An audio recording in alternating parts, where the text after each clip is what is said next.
20 h sur les antennes de Spectrum Télévision. Mesdames, bonsoir. Monsieur, bonsoir et merci d'être avec nous. C'est le journal. D'abord, les titres. Présence du coronavirus à Douala. Le quartier New Bell serait le plus touché du 2e arrondissement de la ville. C'est ce qui ressort des informations rendues publiques par l'unité de lutte contre le coronavirus. Unité mise sur pied par le maire de cette commune d'arrondissement, Denise Fampo. Le 20h ouvre un dossier sur ce fait en répondant à quelques questions, notamment ce qui explique ce fort taux de présence du coronavirus dans cet arrondissement de la ville de Douala, mais également le regard de ses habitants sur la pandémie. Et puis, sans aucune déclaration officielle, le confirmant ou infirmant la mort du journaliste Samuel Ouazizi, c'est le syndicat national des journalistes du Cameroun qui, à travers un tweet de son président, confirme le décès du dit journaliste. Selon Denis Kwebo, il est décédé à l'hôpital militaire de Yaoundé où il a été transféré après plusieurs mois de torture. Un décès qui fait réagir les journalistes, les défenseurs des droits de l'homme, mais aussi les leaders politiques. Voilà pour les titres. Mesdames, bonsoir. Monsieur, bonsoir et merci d'être avec nous. Il est 20 h sur les antennes de Spectrum Télévision, c'est le journal. La mort de Samuel Ouazizi a été confirmée ce jour par un tweet du président du syndicat national des journalistes du Cameroun, Denis Kwebo. Le journaliste est décédé à l'hôpital militaire de Yaoundé où il a été transféré après plusieurs mois de torture, nous dit ce tweet. Il avait été arrêté le 2 août 2019 par les forces de l'ordre pour une affaire en relation avec le conflit armé en cours dans les régions du nord-ouest et du sud-ouest. Retour sur les faits avec Inès Pangan. C'est par un tweet de Denis Kwebo ce 3 juin que l'information donnée par Equinox Television la veille est certifiée. Le président du syndicat national des journalistes du Cameroun, SNJC, confirme la mort de Samuel Ouazizi, décédé à l'hôpital militaire de Yaoundé où il a été transféré après près de 11 mois de torture. Samuel Abouye Ajeka, plus connu sous le nom de Ouazizi, journaliste en langue locale pidgin à la chaîne CMTV Boya, a été arrêté le 2 août 2019 et emmené au commissariat de Mounia, puis au poste de police centrale de la capitale régionale du Sud-Ouest. Ouazizi avait été arrêté pour une affaire, dit-on, en rapport avec le conflit armé en cours dans les régions du Nord-Ouest et du Sud-Ouest depuis 2016. Des indiscrétions laissent entendre que des groupes séparatistes avaient installé un camp dans un champ qui lui appartenait et qu'il serait un relais entre séparatistes et population pour que ces derniers soient constamment dans la peur. Depuis son arrestation, la police a toujours refusé à sa famille et à ses collègues de le voir en détention.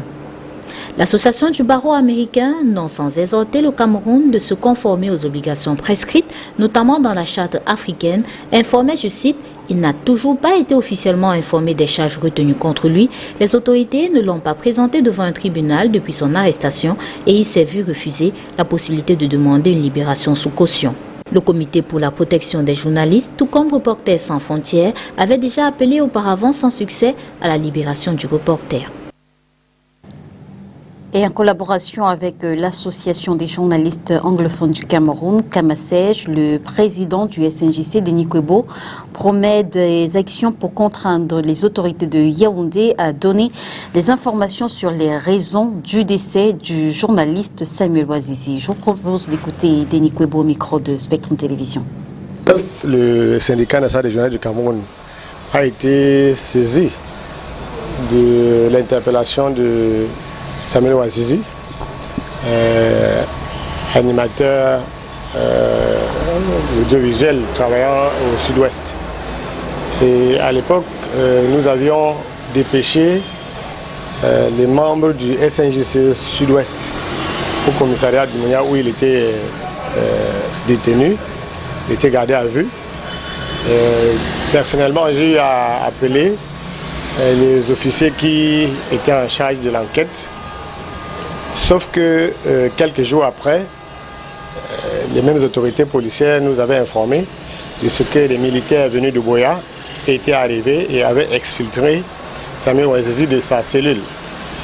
Depuis le jour où Samuel a été exfiltré de sa cellule à Boya, nous n'avons jamais eu de nouvelles.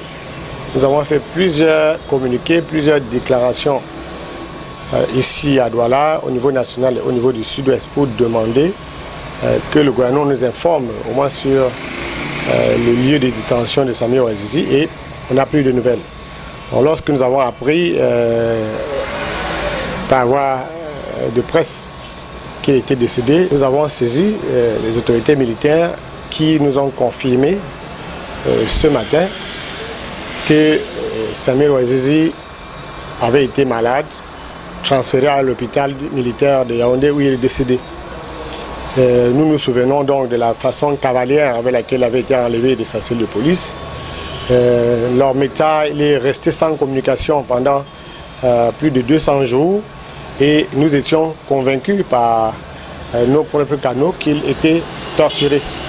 Et il est donc fort probable que Ouazizi soit décédé des suites de torture. Le SNJC travaille avec Kamasej, Association des journalistes d'expression anglaise, pour apporter la réponse la plus appropriée à cet assassinat. Nous parlons de décès, mais il s'agit bel et bien d'un assassinat. Grosso modo, il est question pour nous d'appeler à un mouvement de terrain des journalistes. Ça, nous allons indiquer la forme d'ici peu. Il est question qu'on nous dise de quoi Ouazizi est mort, dans quelles circonstances, où et quand, sans préjudice également des actions judiciaires que la famille d'Ouazizi pourrait entreprendre avec le SNJC et Kamasej comme partie civile. Affaire Ouazizi encore, son avocat ne confirme pas son décès. Je au téléphone, maître Emmanuel Kea dit attendre la date du 9 juin, jour du procès, pour se faire sa propre idée. Sans nouvelles, il ne peut pas attester de la véracité des informations présentées par les journalistes. Je vous propose de l'écouter. That I have not had any official confirmation that Samuel is dead. Je ne peux pas confirmer l'information du décès de Samuel Ouazizi jusqu'à ce que j'ai de nouvelles officielles. Je garde espoir que Samuel Ouazizi soit toujours vivant. En fait, c'est une affaire véritablement choquante et nous attendons la date du 9 juin 2020, date du procès, pour confirmer son décès. Pour le moment, je ne peux pas certifier de la véracité des informations données par Equinox Télévision, affirmant qu'une source militaire a attesté de la mort en détention de Samuel Ouazizi. En tant qu'avocat, je ne défends pas mes affaires en m'appuyant sur les émotions de la masse, mais sur la loi. Les membres de l'association des journalistes d'expression anglaise Kamasej ont le droit de manifester leur mécontentement pour exiger des informations sur la situation de leurs collègues. Je ne m'appuie pas sur des rumeurs, mais sur des faits pour tirer des conclusions.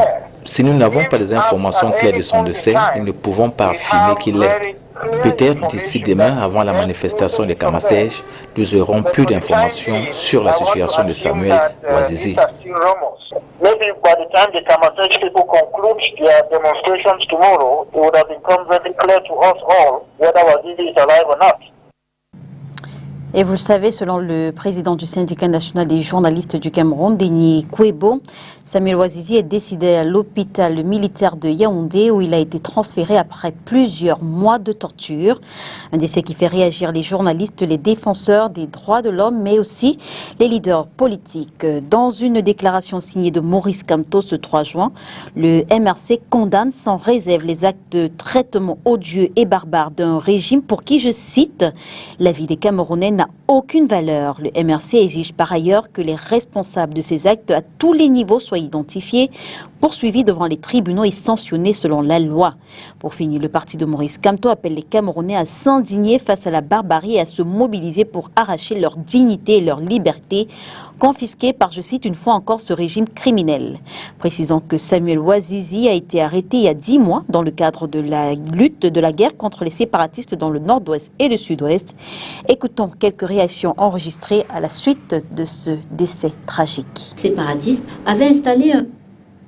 Le décès de ce journaliste Ouazizi est non seulement inadmissible du point de vue moral, mais tout aussi du point de vue juridique. Il n'est pas compréhensible que dans un État qui se dit un État de droit, qu'on en soit aujourd'hui à torturer un citoyen un journaliste jusqu'à ce que mort s'en suive. Nous étions hier en conférence pour le cas Ibrahim Bello, toujours torturé par les forces de sécurité, qui a perdu ses 2 jambes et son bras. Aujourd'hui, c'est le cas de Ouazizi. C'est quand même intolérable. L'ensemble de la communauté des droits de l'homme, les organisations des droits de l'homme, dénoncent avec la dernière énergie cette situation et demandent immédiatement que les responsables de ces crimes, de ce crime, soient arrêtés, jugés et condamnés, et que l'État du Cameroun se prononce de manière officielle sur sa posture par rapport à la torture. Je voudrais dire le gouvernement camerounais, pour la simple raison que l'État du Cameroun s'est déjà engagé, notamment dans son code pénal, en ce qui concerne l'article 267.3 du code pénal, en ce qui concerne la torture, et pour ce qui est des conventions signées, notamment la Convention des Nations Unies contre la torture. En définitive, je voudrais que l'État de droit revienne au Cameroun. Et si ce n'est pas possible sous le règne de M. Biya, que vivement l'avènement d'une nouvelle république, avec le départ du système actuel, produise une société de droits de l'homme dans laquelle la torture n'est plus une réalité, ou alors n'est plus une fatalité, comme le disait Alex Dipanda Mwele dans son naissant ouvrage. Une fois de plus, un drame que vit notre pays en rapport avec la crise dans les zones anglophones. Évidemment, un parti comme le SDF a le devoir de condamner ce genre de violation flagrante de droits de l'homme. 300 jours sans être jugé, sans être présenté à sa famille, sans être présenté à ses avocats, les mots ne sont pas suffisamment forts pour décrire ce que nous vivons en ce moment. Apprendre qu'un jeune journaliste est décédé de cette manière, après avoir été torturé, après avoir subi tous les sévices, nous le condamnons. Nous invitons le gouvernement à clarifier cette situation. Une disparition qui, vous le savez, rappelle le décès en prison d'un autre journaliste, Germain Cyril Ngota dit Bibi Ngota. On était alors en 2010. La corporation est une nouvelle fois durement touchée. Vivement que la lumière soit faite sur cette affaire. Lutte contre le coronavirus. Le gouvernement camerounais annonce de bonnes nouvelles. Selon le ministre de la Santé publique au Cameroun, dès le 5 juin, les districts de santé seront dotés de points de prélèvement. 100 000 nouveaux tests auraient déjà été reçus. Olivier Bouzik. Selon les données statistiques du ministère de la Santé publique, la situation globale du Covid-19 à la date du 2 juin fait état de 6 585 cas positifs, 3 676 guéris et 200 décès. La courbe de propagation grimpe au quotidien et fait du Cameroun désormais le pays le plus touché de l'Afrique centrale. Les autorités camerounaises sont inquiètes, surtout suite au relâchement observé dans le respect des mesures barrières par les populations depuis l'annonce des mesures d'assouplissement le 30 avril dernier. Le gouvernement multiplie sans cesse les mesures de riposte avec pour objectif d'éradiquer la pandémie et protéger la population. Les dernières mesures en date remontent au 2 juin dernier.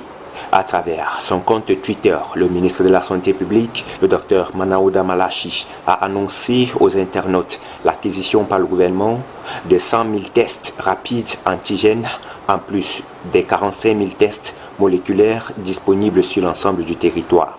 Ce qui présage un avenir reluisant selon le ministre Santé, puisque, ajoute-t-il, toutes les régions seront désormais autonomes en matière de testing, suivant la devise tracking, testing en tweet, suivi, test et traitement en langue française. Une bonne nouvelle pouvant en cacher une autre, le ministre de la Santé publique annonce dans d'autres tweets publiés en boucle que dès le 5 juin prochain, des tests de prélèvement seront opérationnels dans les districts de santé de manière à permettre au plus grand nombre de se faire tester en cas de besoin. À Yaoundé, le palais des sports sera également un grand centre de prélèvement en plus des structures existantes. À Douala, le centre spécialisé Covid-19 de Yassa, doté d'une capacité totale aménagée de 350 lits, qui vient de recevoir son premier patient, sera renforcé. Pour densifier la carte des centres de prise en charge, le ministre de la Santé publique dit avoir soumis au Premier ministre, sur proposition de l'Ordre national des médecins du Cameroun, la possibilité pour 5 cliniques à Douala et 2 à Yaoundé de traiter le Covid-19. Et nous ouvrons notre dossier sur la présence du coronavirus dans la capitale économique du Cameroun. D'après l'unité de lutte contre le coronavirus, unité mise sur pied par la mairie de la ville de Douala, le quartier New-Bel à Douala 2e est le foyer de l'épidémie dans la cité économique. Qu'est-ce qui peut expliquer cette situation dans l'un des quartiers historiques de la ville de Douala? Sur le plateau de Carte de Sutab hier sur STV, le militant RDPC Elixan a dressé quelques facteurs. On l'écoute dans ce reportage de Makedali Chinochom. Douala est la deuxième ville la plus touchée par l'épidémie du coronavirus au Cameroun. Et parmi la centaine de quartiers que comptent les 6 arrondissements de la cité économique, New-Bel, situé dans l'arrondissement de Douala 2e, est le foyer de l'épidémie d'après le rapport publié fin mai par l'unité de riposte contre la Covid-19 mise sur pied par la mairie de la ville de Douala. Militant du RDPC à Douala 2e, Eli Zanzan, sur le plateau de l'émission Carte sur table du 3 juin sur STV, fait une annonce effroyable. Il faut dire ici que nous avons beaucoup de cas de morts à Douala 2e. À New-Bel, en effet, Edni Bamileke, Bassa, ressortissants des zones anglophones, voire du Nord, cohabitent ici depuis de nombreuses années. Et au fil du temps, se sont développés des phénomènes qui aujourd'hui favorisent la propagation rapide de la Covid-19. Douala 2e est justement ce quartier-là, populaire et populeux au même moment. La deuxième chose, c'est un quartier de proximité énorme. Troisième chose, un quartier de désordonné. C'est-à-dire les gens parfois ont tendance à faire croire qu'il n'y a pas, que ça n'existe pas. Ici à New-Bel se trouve la prison centrale de Douala, mais aussi de nombreux marchés, dont le marché central de la ville.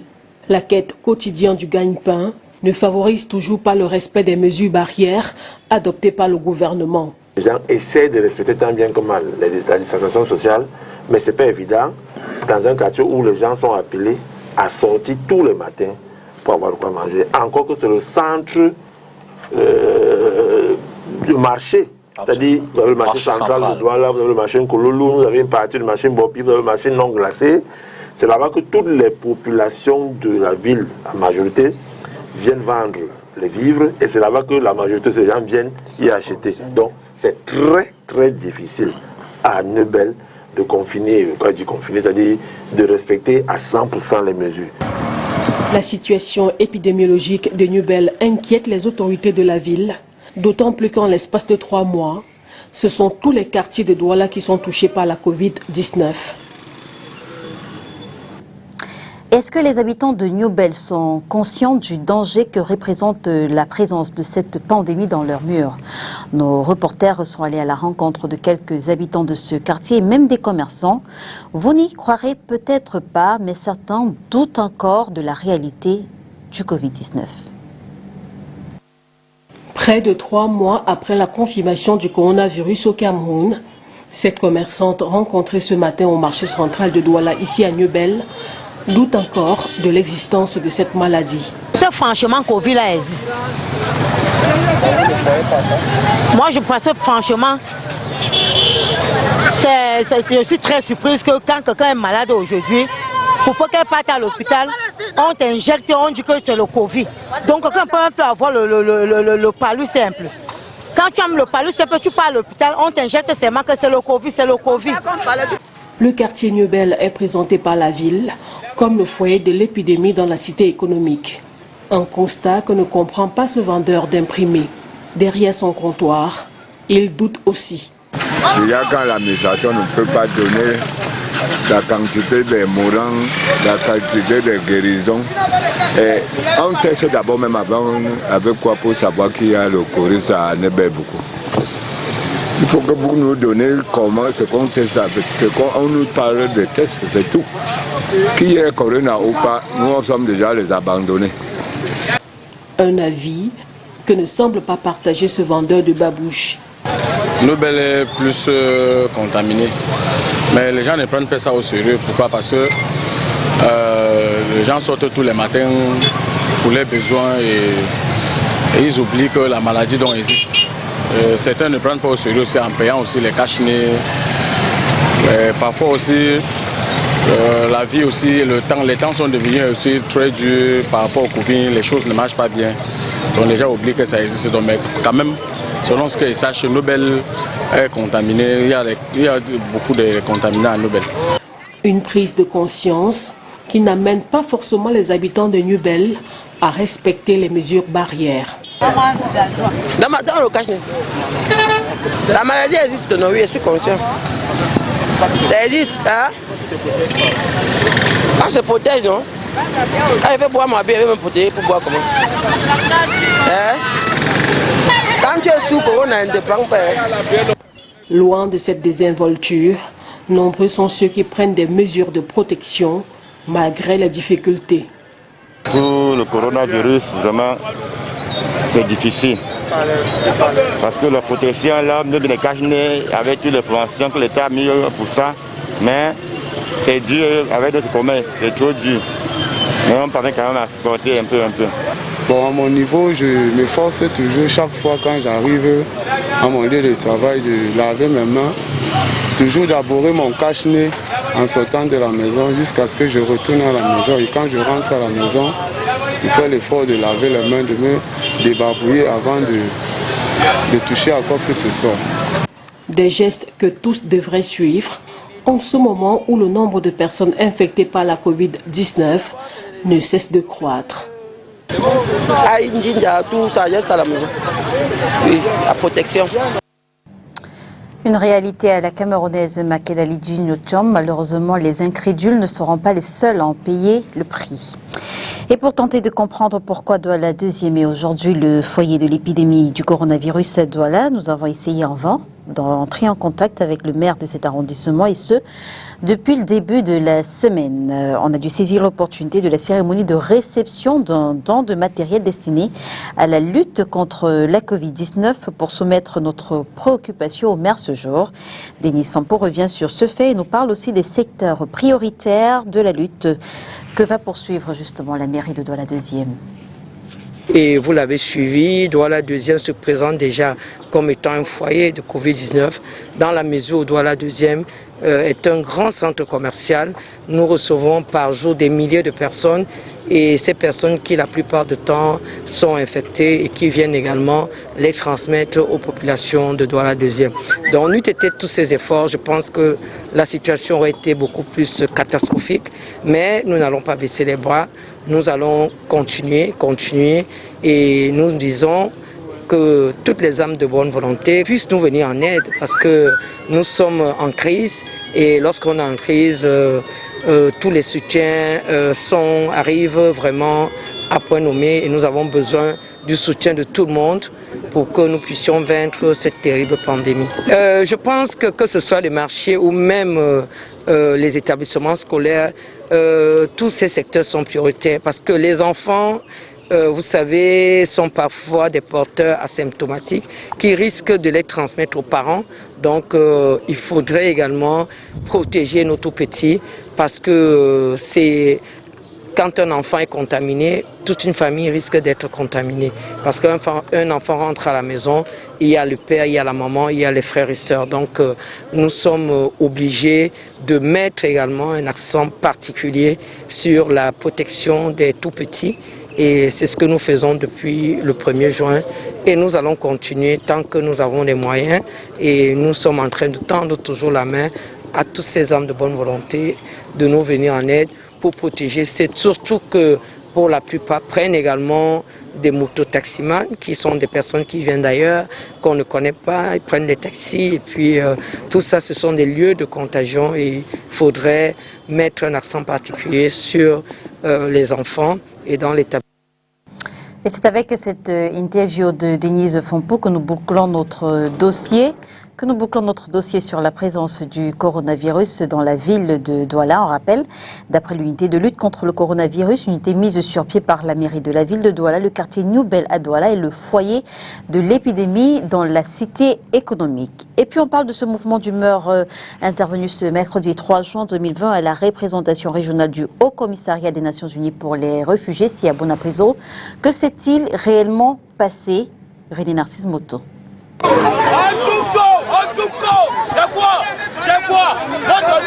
En grand nombre aux premières heures de cette matinée, le collectif des réfugiés de Douala a décidé de prendre d'assaut la représentation régionale du Haut Commissariat des Nations Unies pour les réfugiés, Sia Bonapriso. Il accuse celle-ci des détournements des fonds à eux envoyés depuis Genève. Clamant avoir des informations qui font état de ce que les réfugiés de tous les pays ont déjà perçu leur assistance pour la période de confinement du fait de la Covid-19. Le dit collectif dit que le HCR et Cameroun leur proposerait la somme de 10 000 francs CFA par famille, au lieu de 125 000 comme ça a été le cas ailleurs. Ce qui se passe, on réclame notre droit. L'assistance de propagation de Covid-19 qu'on attend de réclamer auprès du bureau de HCR du Douala. Par rapport à la somme qu'ils ont nous a parlé, informé que chaque ménage doit recevoir seulement 10 000 francs. C'est ça qui nous a fait remonter un peu que de passer le message avant-hier auprès du gouvernement ou bien de l'administration pour réagir, de voir comment on peut penser pour nous. Le collectif des réfugiés de Douala en appelle au bon sens de la représentativité du Haut Commissariat des Nations Unies afin qu'il lui permette d'entrer dans son droit. Nous, c'est-à-dire dans d'autres pays que les réfugiés reçoivent, c'est 150 000 francs, 170 000 francs. Mais ici à Douala, on nous a parlé de 10 000 francs par ménage. Donc une personne, c'est-à-dire dans sa famille, il a seulement 10 000 francs. Donc vous réclamez 150 000? Non, 170 000 francs comme d'autres pays ont perçu là-bas. Et vous devez recevoir de qui? Au niveau du chef de bureau, au niveau de l'HCR de Douala ici. Et il vous a dit quoi? Pourquoi? Non, depuis là on cherche à lui rencontrer, il ne veut même pas. Voilà la raison que là aujourd'hui on a fait une descente pour voir comment il peut répondre à notre situation. Le mouvement d'aujourd'hui fait suite à un mémorandum que le collectif avait adressé au chef du bureau HCR Douala le 1er juin 2020. Lutte contre la Covid-19 à Douala, la délégation régionale de la santé pour le littoral a organisé ce jour à Douala un séminaire de formation pour les inspecteurs pédagogiques des ministères de l'éducation de base et de l'enseignement secondaire. Le but est de capaciter ces inspecteurs sur les mesures barrières de lutte contre la maladie à coronavirus. Quelques jours après la reprise des classes, à leur tour, ces inspecteurs transmettront leurs connaissances aux enseignants. Je vous propose d'écouter Rokar Lélé, il est administrateur principal de santé. Il s'exprime au micro d'Inès Pangan. Sans ignorer que le Cameroun fait face à l'épidémie de la corona qui fait des ravages que ce soit ici, que ce soit ailleurs. Nous sommes rendus ici aujourd'hui à la salle de fête d'Aqua pour capaciter les inspecteurs d'arrondissement, les chefs de bureau des activités post et périscolaires et les inspections médico-scolaires du ministère de l'Éducation de base. Ici aujourd'hui, on va les former sur des modules pour la prévention de la corona en milieu scolaire. Vous êtes sans ignorer que l'école a repris il y a le 1er juin, il y a 3 jours. Donc cet enseignement aujourd'hui va leur permettre d'aller dans les différents arrondissements de la région du littoral pour pouvoir capaciter à leur tour tous les directeurs d'établissements scolaires et tous les enseignants sur l'enseignement à leur niveau pour la riposte dans la région du littoral. Cette activité est bien en retard parce que comme on dit, mieux vaut tard que jamais. Et cette activité a commencé aujourd'hui. Vous savez aussi, on a pris quelques jours de retard, c'est pas bien grave. Mais le plus important ici est que ces enseignants qui sont en contact chaque jour, qui seront en contact avec les élèves chaque jour, soient capacités. C'est ça le plus important aujourd'hui parce que je pense que la période de cours va aller sur quelques jours. Donc si on les forme aujourd'hui, chacun partira de son côté et puis à son tour formera les chefs d'établissement. Et puis, on sort de ce journal en rappelant les titres. On dit qu'en collaboration avec l'association des journalistes anglophones Kamasej, le président du SNJC, Denis Kwebo, promet des actions pour contraindre les autorités camerounaises à donner les informations sur les raisons du décès du journaliste Samuel Ouazizi. Et puis, présence du coronavirus à Douala. Le quartier Noubel à Douala 2e est le foyer de l'épidémie dans la cité économique. Vous avez pu entendre et voir le regard des habitants de Noubel sur cette cette pandémie. Rideau sur le 20h, mesdames et messieurs. Merci de nous avoir suivis. On se retrouve dès demain 20h sur les antennes de Spectrum Télévision, si bien sûr Dieu le veut. Bonsoir.